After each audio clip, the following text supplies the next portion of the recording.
You are live. Welcome everyone to our Sysco virtual kitchen show, or live ad, I guess, if you want to say that. Welcome to our show today. We're super excited to have Unilever Food Solutions. Yay! Kyla's back, Jeff Kyla's back, and we're super excited to have her on our show today. We've got an amazing lineup of stuff, and a jacket. and an outfit and the odd mosquito in my studio. But we're super excited to have Unilever back to show us some ideas. You know, we're bringing to you 3 days a week, Tuesday, Wednesdays, and Thursdays, and we may extend that in the future. But moving forward, we're going to be bringing you ideas, information, education stuff. We're going to sit around the kitchen table and talk some days. We may have panel talks. We're going to have coffee, we have biscuits, and everything around the kitchen table at Sysco's new virtual kitchen show as we open up. First of all, I'm Jay Ashton. I'm the Business Resources and Brand Activation Manager for Sysco Canada.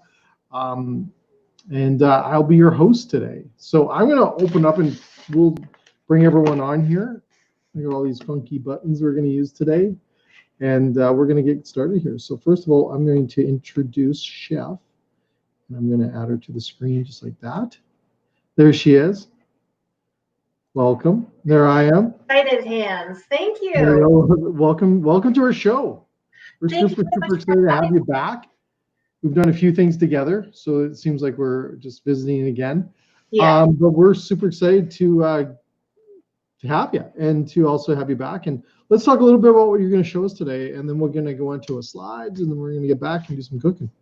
Yeah, so it's going to be a little bit of everything, but I think especially, we're still in this uncertain time. None of this is crystal. We can't make any predictions of what the restaurant industry is going to look like next week, the week after. And I think the big thing too is, Jay's over in Alberta, I'm in Ontario, and I'm right downtown in Toronto. So we know that, when things are opening up and how they're opening up is going to be totally different across the entire country.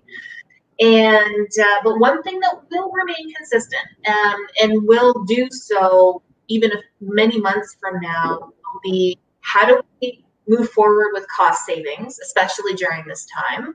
So it does differ a little bit from our pre-COVID days. And also, how does that include innovation, or should we include innovation?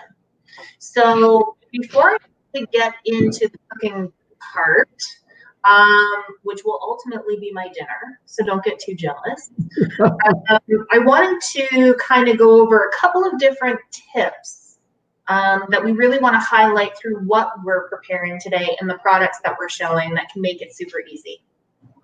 So hit it, Jay. Oh, you're so on top of things. Just like that.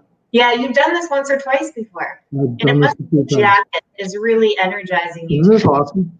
Yeah, I love it. Yeah, this is for Unilever right there. So like I said, we're going to do some cost saving strategies today. There you go. And like I said, it's gonna be the new norm. But what is that new norm? We don't really know. We know with restaurant closures, there's still a lot of competition that's out there.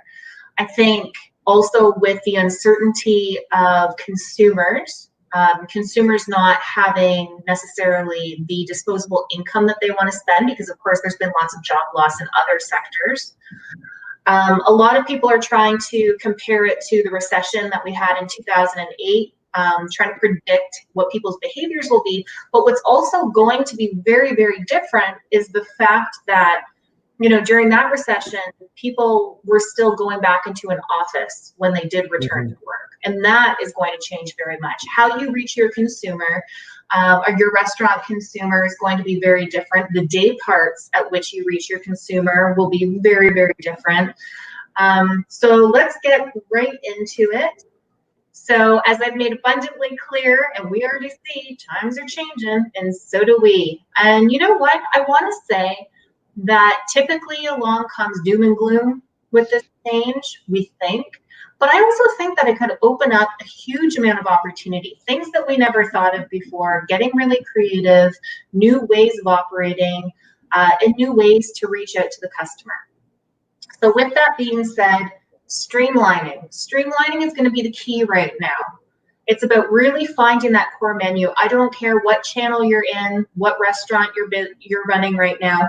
Stick true to your brand and stick true to the core. And that is going to be one of the most economical things that you could possibly do as we're starting to see, you know, patios open and eventually seating in restaurants opening, or if you're just sticking exclusively to delivery, takeout, or curbside pickup.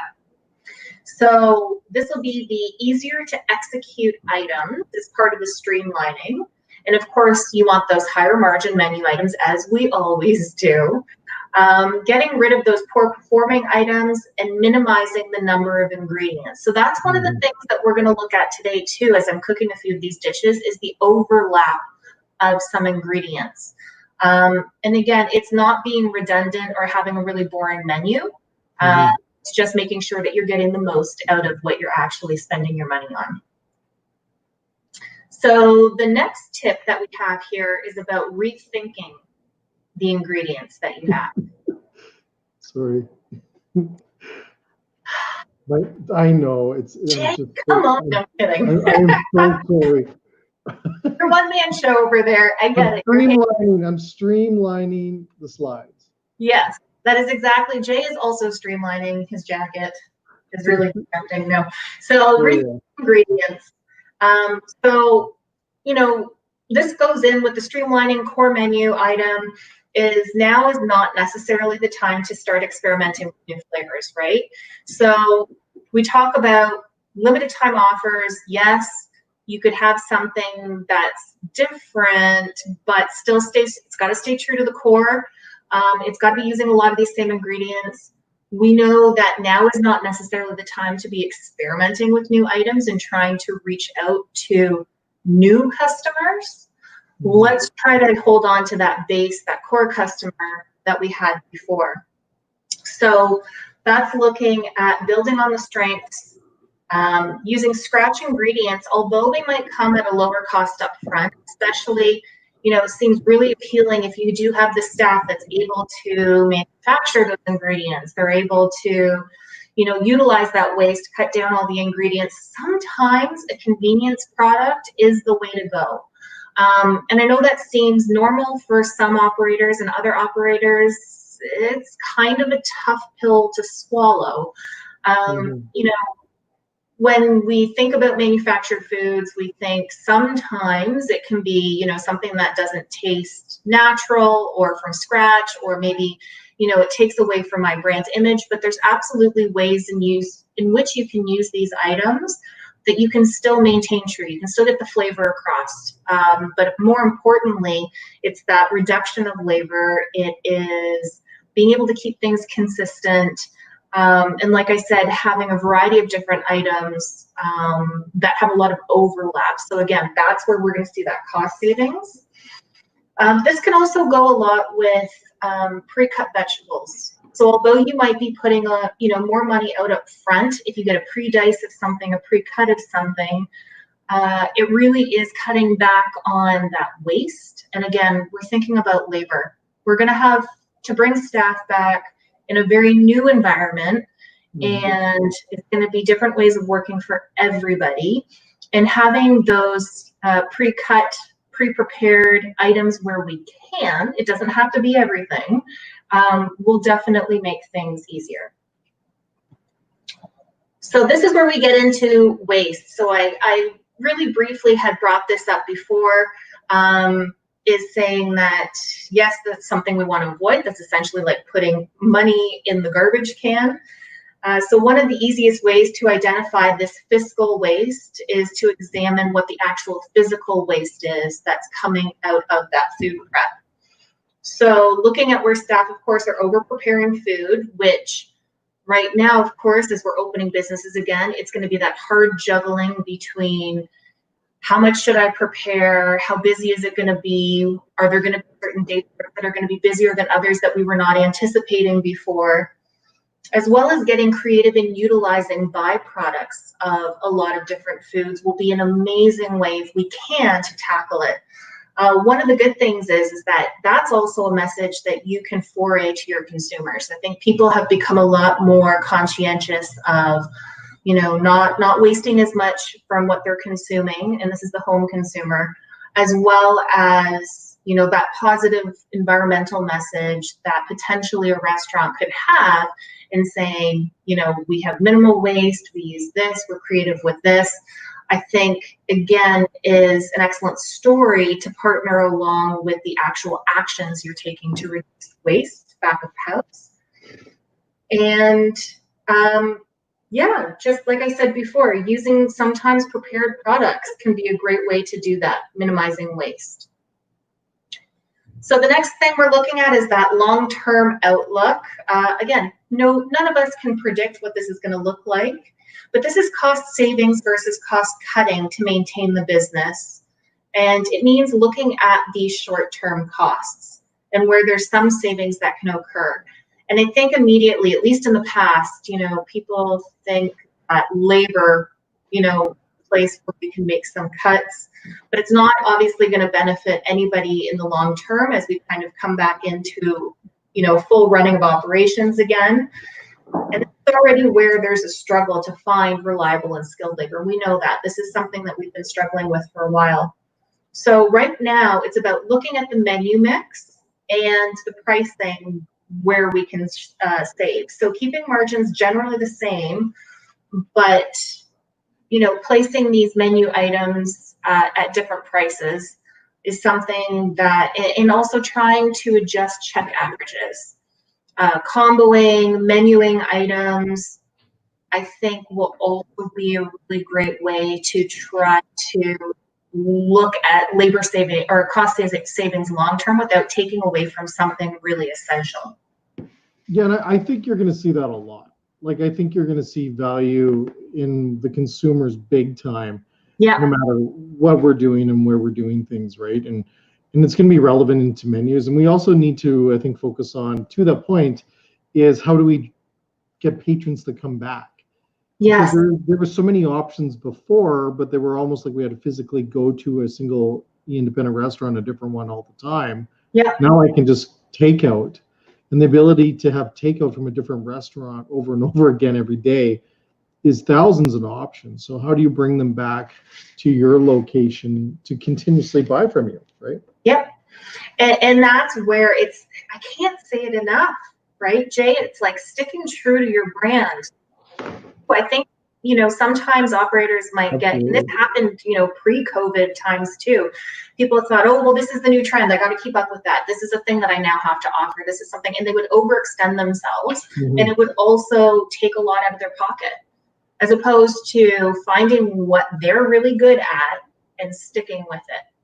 Yeah, and I think that's big because we see that a lot in the past where the brand was confused. There was some confusion within your brand and what you're trying to do. And even to a point, some places had good branding when it comes to like logos and imagery, but it was really the confusion of when you went in there, you're like, what am I getting? What are you about?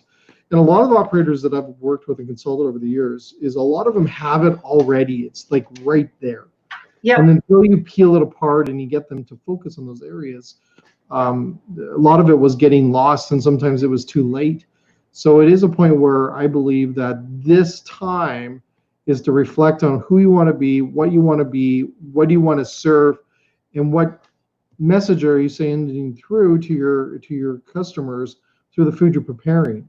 Yeah. And I think there's a lot of interesting things. I had a guest yesterday on our show, and the thing that he said is that chefs will have to be more innovative than ever. And I thought that was very interesting because we knew that that was a part of what we were seeing before. But today, it is going to be more relevant, is that innovation part. And we've seen it within a business model. Now we're going to have to see it within menu items because we're going to have to hit on those key things like you're going to show today, Chef, is those unique but rememberable comfort food. All those things are going to be very important, but how do you draw that interest in, because those consumers are going to have to come back and back. Exactly. And it's being innovative. I want to be able to differentiate between the two, right? It's being innovative with how you're putting the menu together and the ingredient choices that you have, and not necessarily innovative, like I said before, staying away from trying something totally new and trying to grab a new demographic, a new type of customer. So, because I think often we think innovation is synonymous with, you know, big different flavors, something that's new that you've never tried working with before. But it really is just about being innovative with taking what you're good at and trying to make the most out of it and get your costing right. That's really what it is. And that's also why I want to show you the items that we chose today. So as Jay kind of alluded to there, we have a comfort food kind of situation happening. I actually kept thinking, you know what, I live downtown, and when you live in a condo, you don't necessarily have access to, I'm very lucky I have a barbecue, but you have access to a lot of barbecue. I foresee a lot of people also ordering in delivery, takeout, curbside pickup, whatever you have for those types of foods that they can't necessarily make themselves. But how do you do components of kind of that barbecue meal with overlapping convenience products that can really cut costs, that can really act as a workhorse in the kitchen? And this is where we really want to highlight it today. So 3 different items. The first one that I'm going to show you is a simple way to get smoked meat without a smoker. And that's, to No me, way. amazing, right? That is amazing. Wait, You know but what? there's more. I hate to tell you, Chef, but we're actually doing chicken tonight. So if you can show me how to smoke chicken. Absolutely. So they don't like smokers in condos in downtown Toronto, do they? No, they, you know, have a really big problem with it. I don't know why. They're so sensitive. But I mean, we also have to recognize too that a lot of operations, you know, commercial kitchens don't have smokers either. No, they don't. We've all tested our time with liquid smoke, and I don't think that always has the best results. So what we're doing here is kind of almost like, you know, that scratch made barbecue sauce, except really, really simple. So we've got ketchup. Already have ketchup on hand. Not really another SKU that I have to bring in there. What I also have here is some rice wine vinegar, but you could also very easily use apple cider vinegar if you want.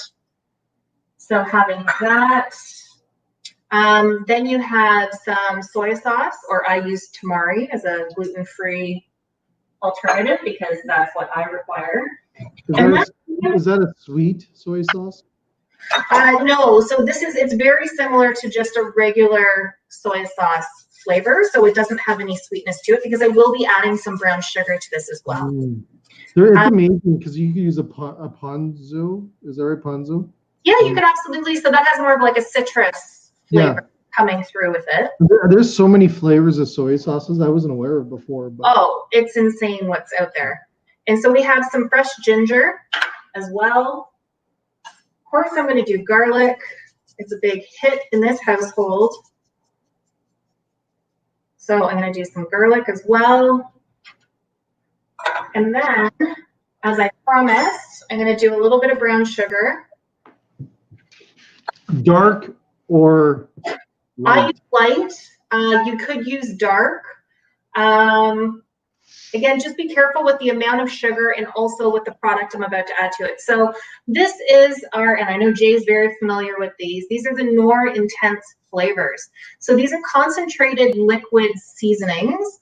And there's really not anything else that exists like this in the market, with the sense that it's really developed, not necessarily to be a finishing sauce, but to help develop flavor profiles. So there are 6 different flavors in total in the entire portfolio. The one that I have here is deep smoke. So we have a variety of different smoked wood types. Again, this is vegan and gluten-free as well. So this has oak and hickory and some maple in there, but it also has caramelized sugar and caramelized onion. So why I said the watch out with the darker sugar, if you're going to use a darker brown sugar, is just the sugar content that you're going to have coming through, especially if you're going to be grilling the meat afterwards. Getting too much charring, like of course you want to char on it, beautiful when you have that nice sauce and you're expecting that smoky flavor. You want that char, but there is, a difference. No matter what any of your chef friends or you chefs out there will say when you accidentally burn something, like, oh yeah, it was charred, I meant to do it. Sometimes it can be a little too much. So you can see that it's very precise, and I'm going to add it like that. It's interesting, when I was doing a lot of stuff back in the days in Calgary, working with restaurants, we were talking a lot about that chard, just within the value it brings. It's kind of interesting on different things. Even like, I'm going to say burgers. Yeah. We used to do charred veggies on top of burgers, and just the value that adds to a menu price, and also the experience of what our customers are getting is huge. It's huge. Well, it's true, and it's actually something that we end up, well, where we're working, we call romancing the menu, which is, I guess, a little cheesy, but it really. We used that in the 90s, by the way. No, right? But it really is about using those keyword indicators that draw in customers so much more. So having something charred, having something smoked. I mean, we know this. It's human psychology, right? We want to know how it's prepared. We know that it's going to add complexity of flavor and taste to something. So that all really plays into it. And it's something, like I said, you don't have to have a smoker. It doesn't have that acrid, artificial flavor that liquid smoke can, but it delivers it with a roundness and complexity of flavor that you just need a few other ingredients. I mean, you saw how simple that is. All I'm getting right now is that ginger and that smoked flavor coming from this right now. So I'll just ship it right over to you right now. It'll take 3 weeks, but it'll get there. It might smell different too. Yeah, what we would do at this point is I have some boneless, skinless chicken thighs. Marinate that for at least 4 hours. I love chicken thighs for this. One, we know it's inexpensive. We know that they're going to stay juicy, especially, when we're talking about takeout, delivery, something that's going to have some time where it's sitting. We want to make sure that you still have that moisture in the chicken that you otherwise might not have unless you were to like brine a piece of chicken breast. So being able to marinate that for at least 4 hours and then throwing it on a grill pan or saute pan, it's fine because you're still going to get, again, a little bit of that char on the skin because of the sugar or the meat because of the sugar coming through, and you're still getting that smoky flavor to it. The other thing I want to say too with the chicken thighs is I see multi-use applications. So yes, you can serve it as, chicken pieces as a barbecue, but also, of course, you've got your sandwiches. If you have pieces of chicken that are just kind of randomly left over, bits of chicken, why not make a smoked chicken bowl?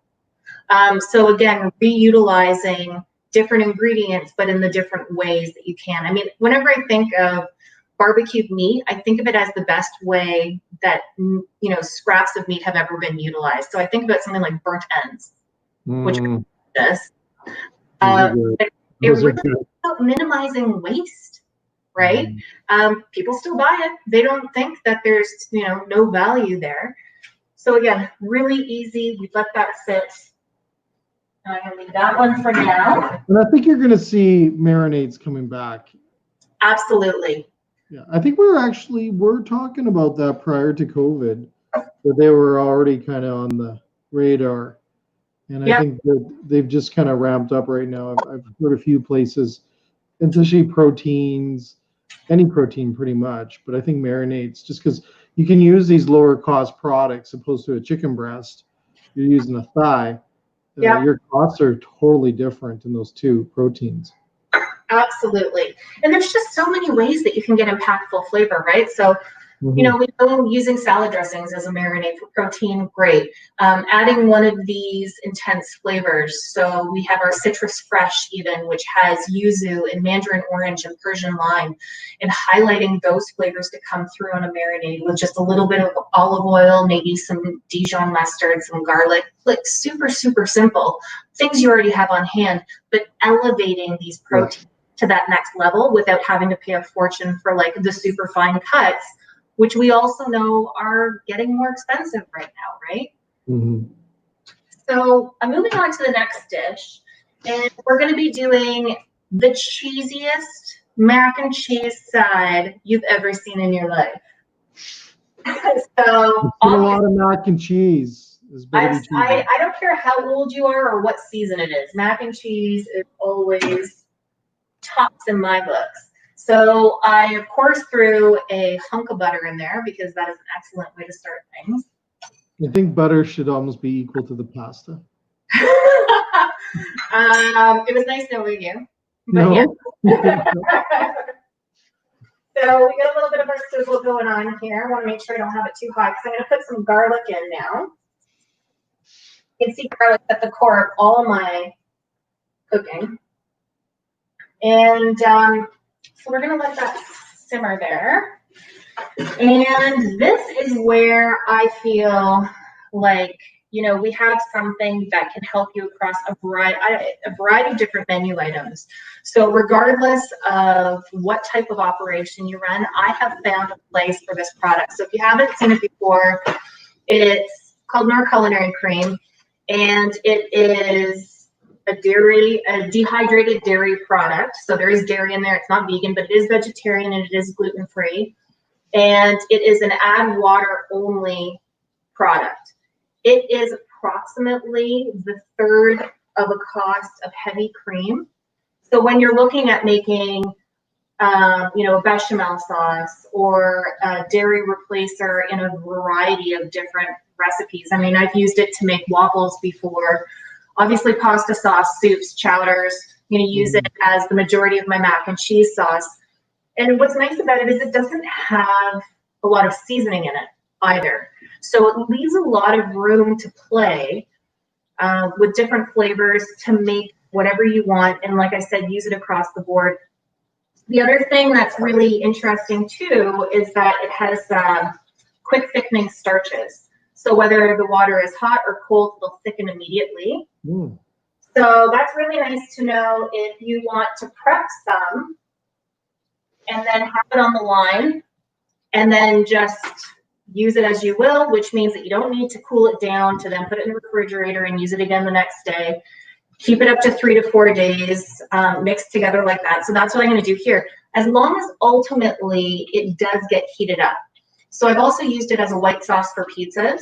So when you've got all of your toppings sitting in the pizza counter, I also would have this prepared cold. Use it, put it on top of the crust. By the time it gets through the pizza oven, it's cooked enough. And it's not, when I say cooked enough, it's not necessarily a health and safety, although I will say from a corporate standard, we would like you to bring it up to the proper temperature, but it is more of a flavor consistency issue. So I have already measured out my powder here into 500 mils of water. The recipe that you will have access to is obviously significantly more. It'll be for an entire hotel pan of mac and cheese, but there's 2 of us live in this household, and I don't want to be eating it for the next 2 weeks. So it does. Well, it is better the next day. Pardon? It is better the next day. It is always better the next day. It's always better the next day. All right, so we've got our garlic, our butter. I'm going to throw in my spices. So I've got some mustard powder, some paprika. I've added some salt because this is actually not it's not a particularly salty product.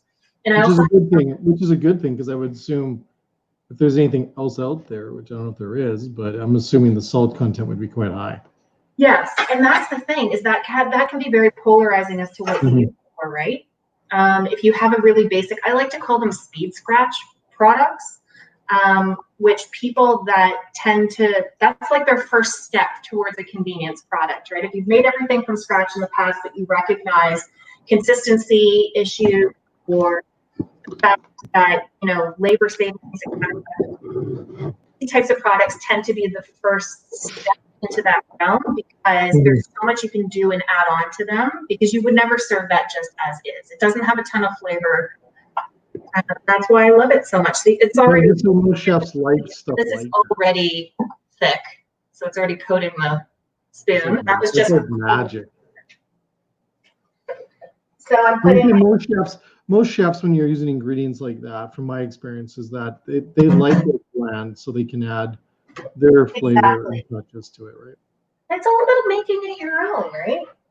So I am going to let that simmer for a little bit just to meld the flavors. So I already have a really nice, I haven't even added the cheese yet, and it already looks fantastic. The other thing I was going to say about the product too with the cold swell starches is that it's also freeze thaw stable. So if you are running a commissary, if you're pre-portioning food that you want for takeaway that you also want to freeze, so whether you're using it as a bechamel of a lasagna or as a white sauce on a pizza, you can absolutely freeze that entree item or that recipe item and know that when it gets heated up again, it's not going to split. And that's key. So it maintains the same consistency without the splitting. It really is. It's a phenomenal product. I'm really happy it's gluten-free. So of course that also opens up for me to have. And so then you use gluten-free pasta. Sorry? You can use gluten-free pasta with that. Yes. Well, so I am. Because I want to eat it. You're gluten-free.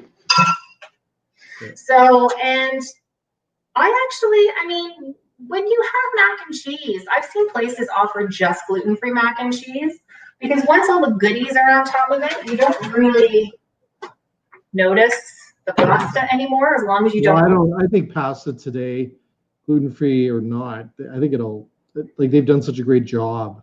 Yes. In gluten-free pasta that it's really hard to tell. Absolutely. So this is the one that I've done here. So it is parboiled gluten-free pasta. I believe this one has. Is that the big noodles? And is that the big noodles? Big penne noodles? Yeah. So these ones are penne noodles. Yeah. Really use any noodle you want, but just make sure that you with me for mac and cheese, I would say even like very under al dente it. Al dente, that's my new term. The other thing I wanted to mention too is because the culinary cream, this product, does thicken up instantly, I would say it's okay to add water. So if you notice as you're making the sauce that it looks a little too thick, and especially when I'm going to bake a mac and cheese after, I want to make sure that pasta doesn't completely suck everything up. So I want a little bit of extra moisture. So adding more water after you see it in there is absolutely okay. It does not degrade from the taste of it whatsoever. It really is foolproof. I'm going to say if I can make it, anyone can make it. But it really is super easy and versatile. Sorry? Not that I was, no comment. Right. The challenge is if I can make it. No, I think that's a really good point, is adding a little bit of moisture just because the noodles tend sometimes to dry out, especially depending on your oven. There's nothing worse than dried out mac and cheese. However, if you end up having leftover mac and cheese, nobody said there was anything wrong with doing deep fried mac and cheese. I've done that, yeah. Right? Yeah, okay. Absolutely. And the little bit of gold, like the browning of the cheese. Pasta and butter. A little caramelization of the cheese and oh yeah. Oh yeah. So great ways to use leftovers. I'm gonna do a lot of cheese in here, but I'm gonna reserve some of it because I'm gonna layer it as I do it. This also actually, if you're looking to save costs on cheese for other cheese items, so like if you're doing, I don't know, a nacho platter. I love the idea of making a cheese sauce. And this product is also a really great way to help stretch out that cheese, if you will. So reducing that cost and replacing it with something here that still has the thickness, the creaminess, will help translate that cheese flavor, but without using as much of that expensive cheese product. Because it can get pretty pricey. Yeah, exactly. And there's also a point where not so many people are going to want to spend a high price dollar for mac and cheese. Yeah. Right? That's exactly. You see people throw lobster in it and all those things to get that higher price out of those products. But yeah, nowadays I think you have to be pretty wise to make sure it's very lower cost. I'm pretty, as you can see from my approval face, I'm pretty pumped about what I have here. So, The approval Go fade. ahead and take all of that sauce and all of that pasta. I guess I didn't add enough oil to keep these separated, but we'll get there. So I'm going to give those a little bit of a mix.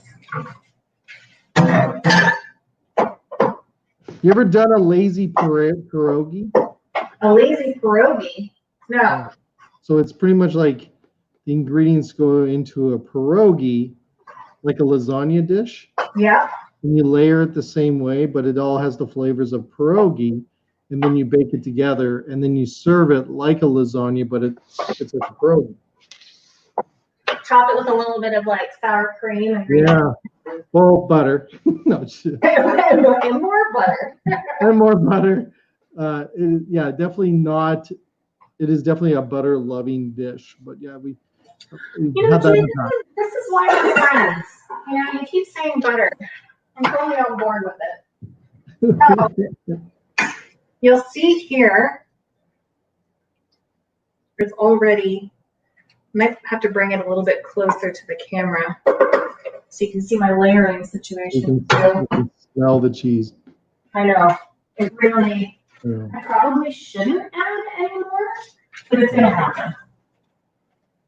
Because you know what? You were talking about waste. I don't want to waste this cheese. No, I'm kidding. As a restaurant operator, you can definitely do with less cheese and still have a delicious, cheesy product. Do as I say, not as I do, I guess, is sometimes when you're cooking from home.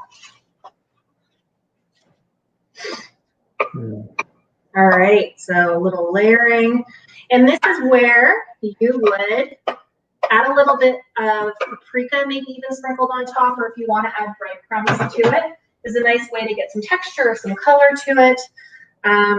So having it done like that, when you're serving it, so now we would have, let's say, our chicken that we've already grilled off. Mm-hmm. And you can have your side of mac. And then I feel like, although we love butter, Jay, we are missing something to make us feel a little bit better about ourselves, something green. And so I decided to do a broccoli salad. Broccoli, blanched it. How do we make this exciting? So I'm going to do a little bit of a miso vinaigrette. So what I have here. Do you feel broccoli? I know broccoli had a pretty good, like it's had a pretty good run. You think it's going to continue? Like I've seen cauliflower and broccoli come back and forth. Oh yeah, they're always going to stay. I mean, there's some things that come into fad, trend, that I don't think at this point are really going to go away anywhere, right? Yeah. Like kale's going to stick around for a while. Broccoli, cauliflower, absolutely. I mean, they're great hearty items. They add color to a dish. They're easy to use. Functional. Yeah, they're like a durable vegetable, right? Anytime it's as composed to like a leafy green, you know that you can get some longevity out of this item. Yes. So I had the entire crown, and I cut off the florets, but I did not waste the stems. I ended up julienning the stems, or you can use a grater or. Okay, can you bring that to the camera? And already, sorry? Bring it closer to the camera. I can't see it. Ooh. That's really cool because I usually throw those out. Well, and this is the thing, slaw. Now I have another slaw to go with my barbecue components or something that I can put on top of my chicken sandwich. Brilliant. So something else that adds bulk, but also I would have had anyway if I'm cutting up my own vegetables and not buying already the florets already done. I have to shake this like this because I've actually been using this a lot at home, but this is the miso umami of the more intense flavors. So it has white miso paste in it. It has kombu, porcini mushroom. So again, you're getting a lot of that umami sensation coming out of it, which makes for something that is even not necessarily Asian in flavor, even though it's miso. It's not necessarily Japanese, but gives it a lot of complexity. And it's kind of like, okay, like didn't really know what was doing it, but you're also getting some salt in there. So be careful about how much other seasoning we put into this vinaigrette. So I'm going to add some olive oil. You put butter in that salad? Pardon? I said, you put butter in that salad? No, unfortunately, there's no butter in this one, Jay. But I'll make a new recipe that has more butter with it. Just Would you for believe? And if my mom watches these once in a while. I'm gonna throw her a little out there. Is she used to put it on pizza? Butter on pizza? Yeah. Yeah, why not? Why not? I mean, it makes everything I better. know, but now think about this, and I said this a while ago, a long time ago, when people were beating up the French fry quite a bit. Yeah. I remember joking about this with a couple of our chefs. And I said, I bet you could put butter on French fries. And sure enough, and there was like a few quick service restaurants were doing buttered French fries, tossed with like figs and like shaved fig and stuff like that. But they were adding butter, and they were actually selling at a higher price point to add butter to French fries. So I believe if you did the same thing and you did like a garlic butter and you drizzled it over pizza, wouldn't that be really good? That would be horrible for you. Oh yeah, but I mean, it's about indulgence too, right? Like, I mean, no one's saying they're mac and cheese because it's good for them. So we do have to allow for a little bit of that sometimes. However, I think we also want to be a little bit cost conscious. So maybe butter is not always the way to go. Well, you could add it as an add-on, right? So I wanted to put a little bit of citrus in here. I could use an orange intense flavor citrus fresh, but I've done some lime zest and some lime juice in there. So I have my garlic, my ginger, my miso umami, my olive oil, my lime juice, and my lime zest. You know, we have a whole bunch of fans, just so you know, that are commenting. And thanks for everyone that's commenting on the show today. Our chef has a whole bunch of followers, just so you know. That love butter. Rock star. Look at this. This is awesome. So let's give this a little bit of a. Oh yeah. Right. Okay. Ooh, and the lime is really good in it too because it really brightens up that miso as well. Did you get that lime after? That lime hit you after? Yeah. Okay. And then the other thing I'm going to do is add a little bit of chili flake, just a smidge. I feel is going to make this really interesting. So right now, inexpensive ingredients. How many flakes did you put in? Sorry? How many flakes did you put in? You want me to count them? No. No. Was it like half a tablespoon or just a sprinkle? I did like a quarter of a teaspoon. Okay. So I don't have a lot of broccoli here, so I mean we like spice in this house, but let's Can you count those, please? So we'll give that a little bit of a toss. And so this can sit for, don't keep it longer than a day. You know how broccoli is. Even though we blanched it and I let it drain a lot and tried to remove a lot of the moisture, the broccoli florets are going to hold on to as much as possible. To add some visual appeal, though, I'm going to add some toasted sesame seeds. Oh. So I really like the idea too of kind of you got like classic barbecue items, your mac and cheese, your smoked chicken, but now you've got something a little bit different with that broccoli You know salad. what I've been loving lately in salads is walnuts again. Walnuts in salad? Walnuts, yeah, I'm like bringing the 80s back. I've seen quite a few recipes lately where people are starting to do the walnut thing again. It's probably price. I'm going to probably guess it's a little bit with price because walnuts are pretty inexpensive, but I'm seeing, but they look kind of cool. Now, I interviewed a food stylist back at the RC show, and I remember them saying that the food colors this year were brown. That just makes me think fried. Right. Well, maybe though. I mean, you know that people want to order things on her right now, right? Yeah. So, but yeah, brown was the color that they were talking about, and I'm wondering if that's in like walnuts. I could see that. Yeah. I actually was going through storage and found a food magazine that we had at our office, and I believe it was from the early '90s, and it was featuring brown food on the cover, like saying that it was the new thing. And I remember laughing, thinking that's hilarious. Why would it be brown? And here we are. Well, the colors that we went from and to, and now to consider brown. I remember, I forget her name, but she was from the UK, and she said brown. And I was like, well, wow, like, you know, you're like, she's a genius. I ain't, but Amazing. I wouldn't pick brown, but whatever. It could open up a world of possibilities, Jay. Well, after COVID, we don't know what color it is. A brown, I think. We don't care. We just want to get out. Just want to get out. What color, it doesn't matter. So I have just now also taken these broccoli, the julienne broccoli stems, and made a really quick coleslaw. So, you know, you might have seen here that we have our spicy mayo. So this is a Hellman spicy mayo. What's really nice compared to mixing the sriracha and the mayo yourself, I find that sometimes it gets really loose. And what color is it? Pardon? What color is that? It's like an orangey. Okay. It's what you would achieve at home or already if you were to do a mayonnaise and sriracha mixture, except it retains its thickness. That's the difference that I really find. Is not only is it consistent in flavor, but it also maintains having that thick texture to it like a proper mayonnaise. Whereas whenever you tend to mix a hot sauce and a mayo, the acids tend to break down that emulsification a little bit more.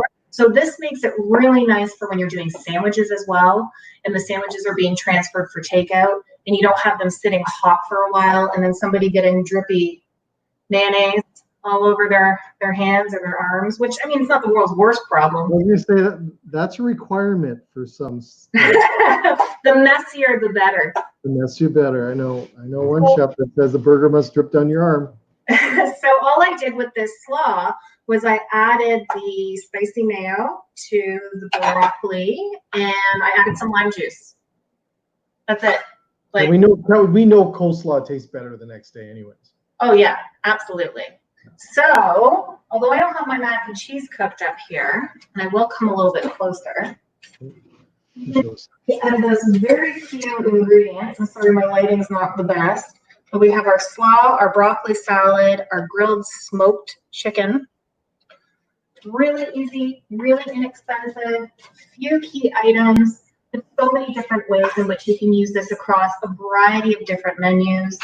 And even the spicy mayo. So it's only two of us that live in this house, and I was like, I'm opening it, so we've got, you know, however much time to. Got a couple days there. Mayo, it is not going to be a problem. This stuff's amazing. You got a couple days worth. Yeah, exactly. You're right. So that's what I wanted to show today, Jay. Well, you know what? I think it's awesome because, you know, we could show the most unique and fanciest dishes. Like, I think Chef is capable of doing that. But I think it's the point is that we're trying to show innovative ideas really around basic foods. You're not bringing in additional ingredients. We know people are very cautious of what they're spending right now and what they're doing with their money. So adding more inventory and having these huge inventories is probably not the best thing to be doing right now. I know people are very cautious of that. So these are traditional menu ideas that you came up with. I think are super awesome, super simple, super great to do, provides value, and it's not going to break the bank doing it. And comfort food is so needed right now. Makes us feel good when we eat it. A lot of memories. Lots of mac and cheese memories. Yeah, and like I said, not necessarily foods that people are willing or can make at home, right? Like, people aren't necessarily going to have all the miso components to make that. They're not going to have a smoker, even a grill necessarily, right? So it's offering things that the consumer finds. Can you bring one of those bottles up, Chef, to the screen, just so we can show them? Because these are brilliant products. If you haven't ordered these or bought these before, look at it. Can you get those at a store? Or you have to get those through. No, you got to get them through Sysco.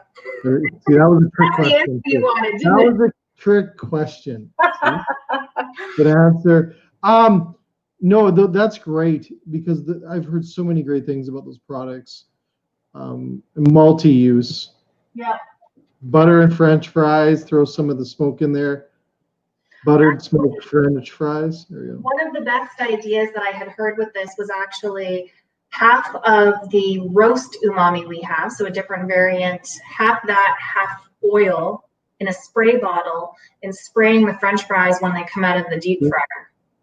That's brilliant. So, like, I've heard them used with chicken wings. Yes, and chicken wings. The miso is amazing on chicken wings. Yeah, that's amazing. Amazing stuff. So, well, we'll wrap up here because we don't make the shows too long, so people want to watch every day. So thanks again, Chef, for all the ideas. Thanks, Unilever. You know what? I'm so happy working with you guys. You guys are awesome. Great ideas. Always stepping up to be able to share our customers more information. Now, if they want recipes like this, where do they go? Where do recipes go? Yes. Well, you have them, and we Yes, will we put them on have your them. website as well. They're going to be on our website, our Sysco.ca's website, as well as foodiesunite.ca. But you can also go to your website, which you guys have tons of web information, as well as wicked recipes and videos, all loaded up there as well for you. So unileverfoodsolutions.ca, and also, just because it's a passion of Jay's and mine, fairkitchens.com is also something to visit right now. And it has a lot of COVID support tools for you and your staff. Yes, tons of information there. So look that out. That's definitely a good thing to bring up, Chef. But for everyone else, we're going to continue. So tomorrow, I'm going to bring up who we have tomorrow. Because if I don't do that, the rest of my peeps will get mad. But tomorrow, we have Maple Leaf Foods. So Chef is from Maple Leaf is going to create some ideas as well. We're going to continue to bring these. Also check out Sysco's Facebook page as well as our Instagram and everything else that's on social, because we're also going to advertise who do we have on our show next week as well. They'll be coming out later tonight. But we definitely have 3 shows for next week, as well as our Sysco podcast. We did an interview today with the president of Trident Foods. So we've got some great information there as well for you. So check us out. So we're going to continue to bring these shows. We're going to have Chef back. And we've got quite a bit of shows coming up with you. So we're excited about those as well. I'll probably wear my non-flashy jacket. Now you have to wear it every time I'm on. Every time I will wear this for you.